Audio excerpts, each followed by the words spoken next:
सर्वेभ्यश्च पवित्राभ्यो नमो नमः।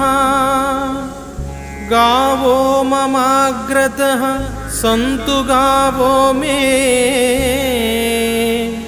सन्तु पृष्ठतः।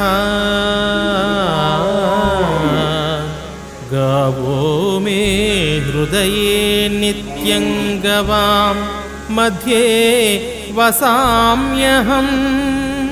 सर्वदेवमये देवी सर्वदेवैरलङ्कृते मातर्माभिलाषितं सफलं कुरु वन्दिनी।